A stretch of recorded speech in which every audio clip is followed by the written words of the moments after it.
Well, good evening, everybody. My name is Darius. Most of you know me as King Darius the Mede.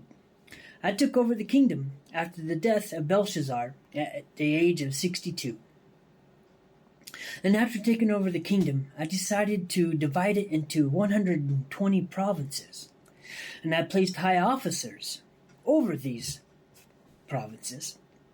And I also placed 3 administrators to supervise these high officers and also to take care of my interests. One of these administrators, of whom I have the utmost respect for, was Daniel. Now, Daniel was a prophet of God. And the thing about Daniel was he loved his God and he obeyed his God. And he proved to show himself much more capable than the other 2 administrators. So I decided to place him in charge of the entire empire. Now, the other administrators and high officers, they were jealous. So they began to find a way to accuse Daniel of how he handled the government affairs. But they couldn't find anything. Because Daniel was faithful, always responsible, and completely trustworthy. That is why I have the utmost respect for that man. Because no matter what, he would obey his God. And he would not go against God's word. If God told Daniel to do something, he would do it.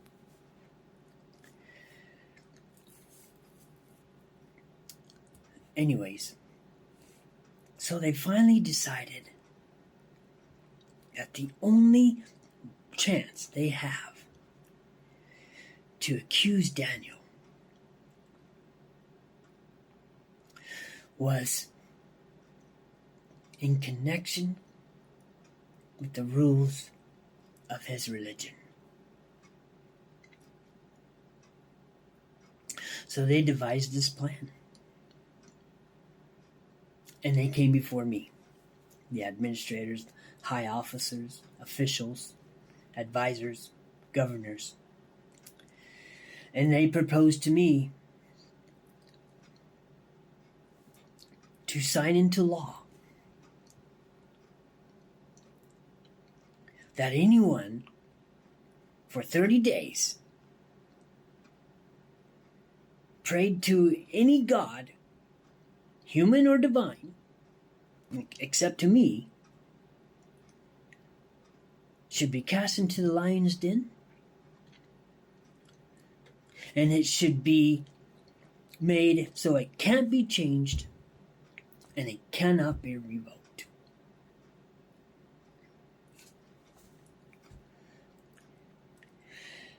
And being a man of pride,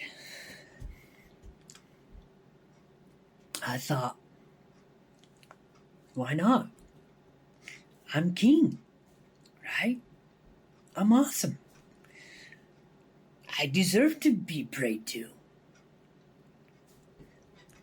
So I signed it.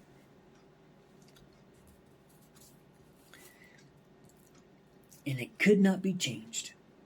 And it could not be revoked. Upon hearing this,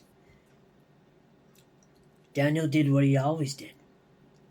He went home, opened his windows that faced Jerusalem, got on his knees, and prayed to his God.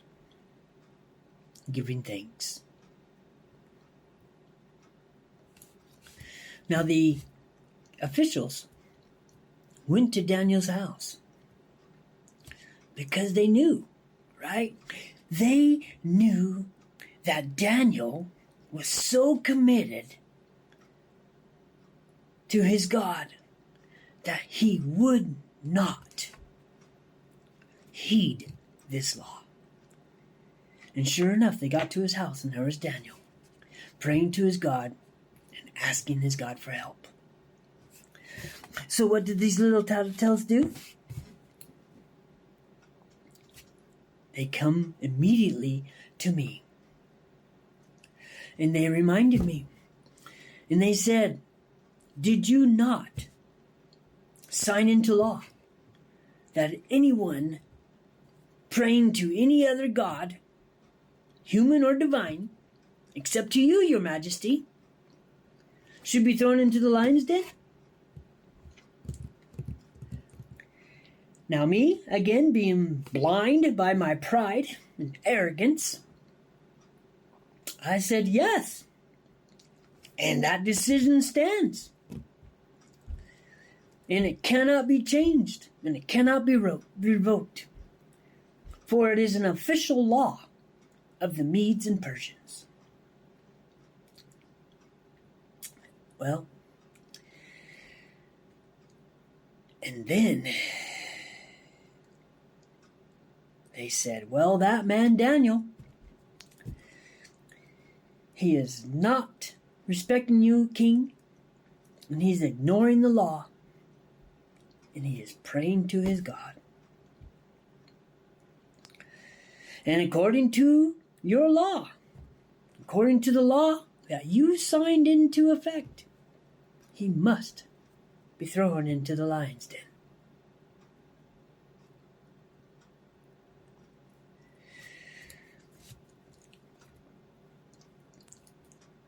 And upon hearing that, I was deeply troubled. And I thought, how stupid, how arrogant, how prideful I had been. And I spent the rest of that day trying to find a way to free Daniel. Well, that evening, the men came back.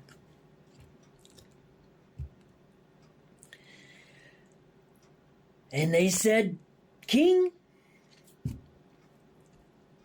you know that this law cannot be changed and it cannot be revoked. And you must follow through. Daniel is still praying to his God, and he still has not been arrested.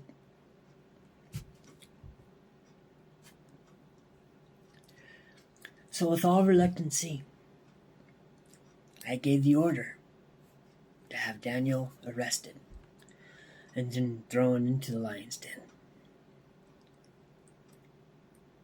But before I had him thrown into the lion's den, I said to him, may your God, whom you serve so faithfully, rescue you.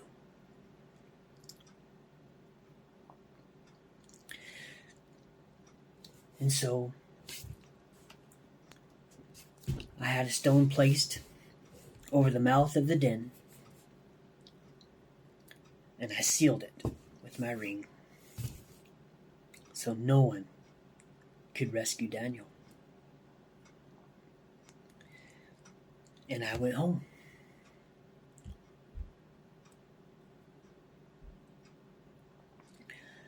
But that's all I have time for this evening. And I'll be back soon for the rest of the story. May the living God bless you and keep you. Bye-bye.